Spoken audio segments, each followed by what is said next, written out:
पिछली बार हमने वेदों में पर्यावरण की बात की थी।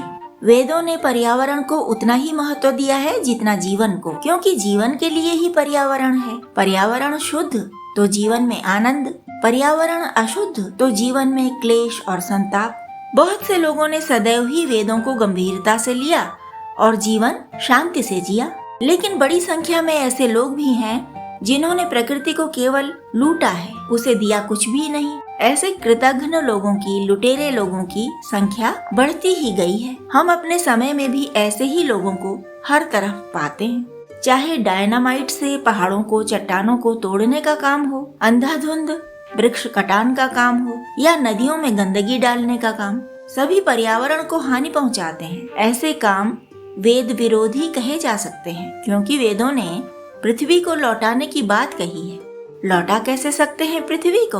लौटा सकते हैं वृक्षारोपण करके, पेड़ पौधों को सींचकर, उन्हें सुरक्षा देकर, नदियों की और हवा की शुद्धता का ध्यान रखकर, जीव हत्या न करके, जीव जंतुओं का हित करके, पैदल चलकर, साइकिल चलाकर, अपने दोपहिया चौपहिया को भी सही समय पर सर्विसिंग करके, इस तरह से भी हम पर्यावरण के सहायक बनते हैं।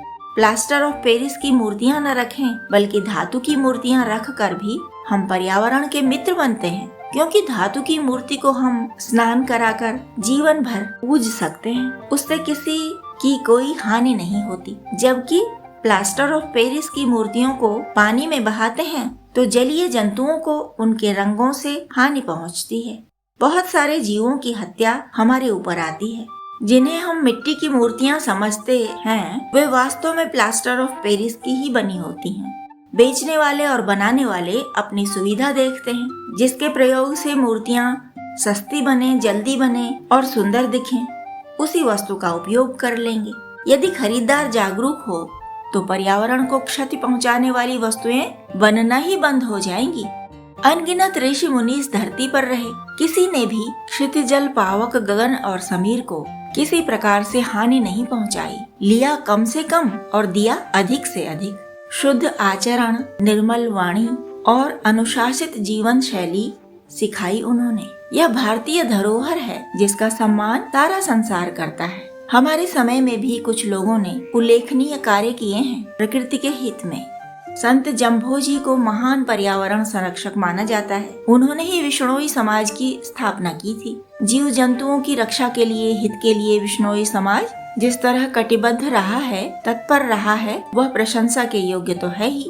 अनुकरणीय है ऐसे लोग जिन्होंने प्रकृति के हित में काम किए, बड़े बड़े काम किए। यदि सभी नागरिक प्रकृति के प्रति इतने सचेत हों तो पर्यावरण सुरक्षित रहेगा, संतुलित रहेगा।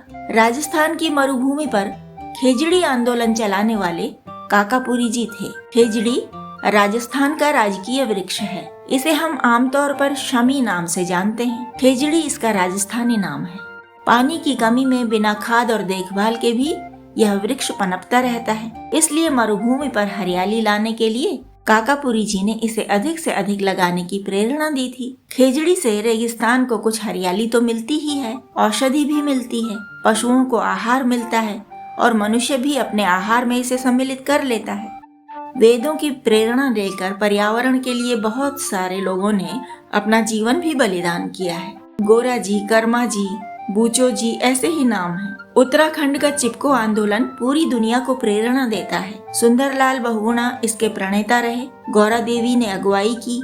हजारों स्त्रियों ने पेड़ों से लिपटकर उन्हें कटने से बचाया, यह कह कर कि हमें काटने के बाद ही पेड़ काटे जाएंगे, पहले हमें काटो तब पेड़ काटना। कुछ इसी तरह का आंदोलन केरल में भी हुआ था। इस तरह वनों का संरक्षण करने वालों से हम इतना तो सीख ही सकते हैं कि अपनी क्षमता भर पेड़ पौधे लगाएं, जीव जगत से प्यार करें, शाकाहारी बने और पर्यावरण के मित्र बने।